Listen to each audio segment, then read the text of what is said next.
Assalamualaikum warahmatullahi wabarakatuh. Perkenalkan, kami dari kelompok 5, Teori Kognitif Julian Rotter. Di sini kami akan mempresentasikan hasil diskusi kelompok kami yang berjudul Teori Kognitif Julian Rotter. Sebelum memasuki pembahasan lebih lanjut, saya akan memperkenalkan nama anggota kelompok saya. Yang pertama ada saya sendiri atas nama Sri Dwi Hapsari dengan NIM 22320229. Selanjutnya ada Arditi Silimartana dengan NIM 22320132.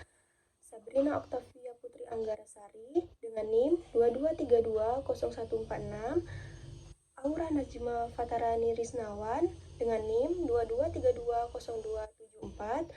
Selanjutnya ada Muhammad Raka Nanda Reswara dengan NIM 22320340.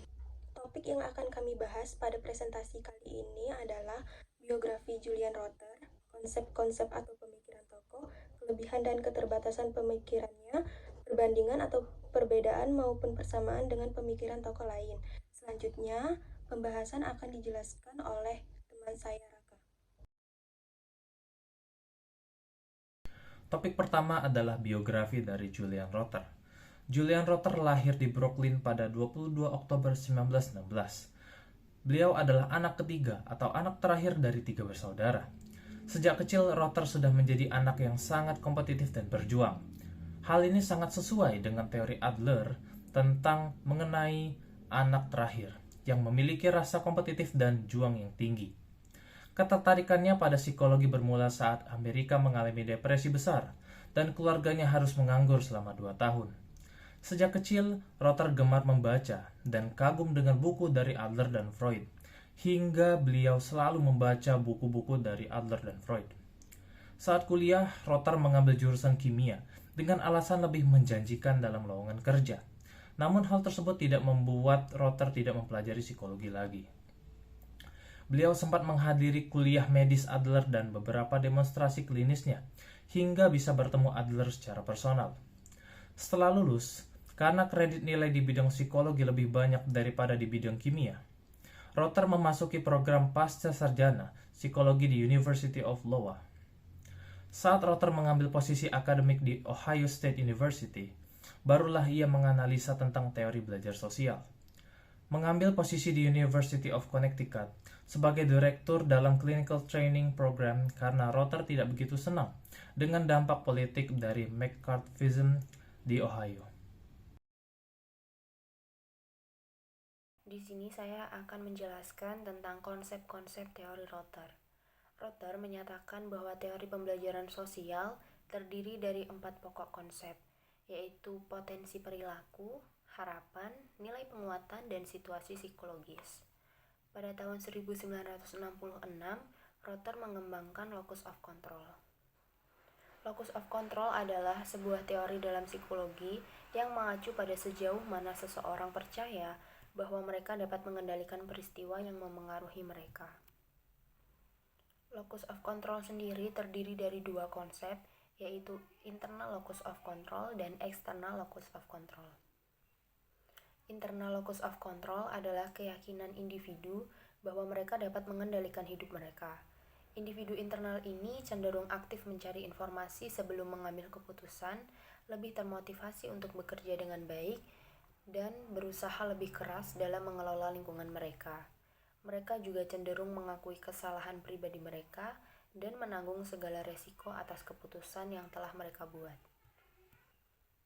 Sedangkan external locus of control adalah individu yang percaya bahwa keputusan dan kehidupan mereka dikendalikan oleh faktor lingkungan yang berada di luar kendali mereka. Individu ini merasa lebih senang menggantungkan hidupnya pada kekuatan luar. Rotter mengatakan bahwa individu eksternal meyakini bahwa kejadian dalam hidupnya berada di luar kontrolnya, seperti misalnya kemunculan dan peluang.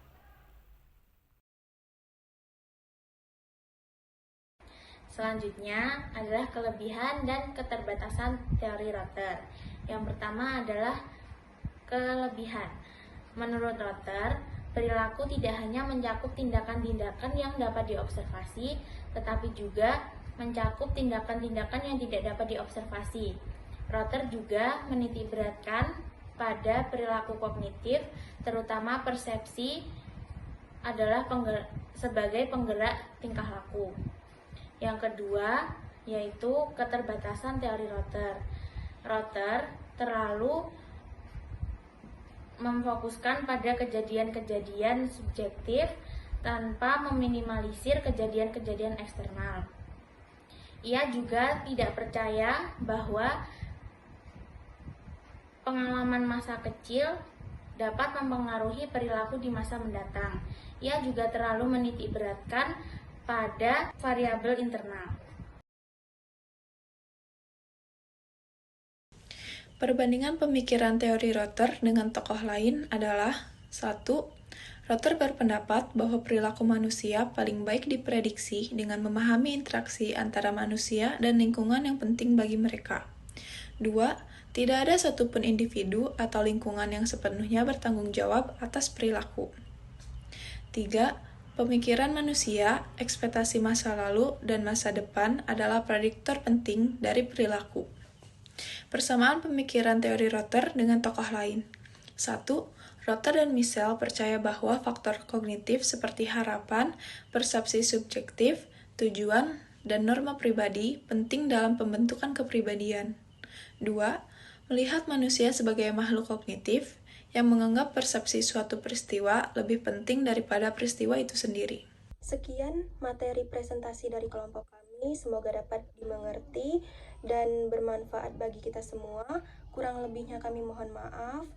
Saya akhiri, wassalamualaikum warahmatullahi wabarakatuh.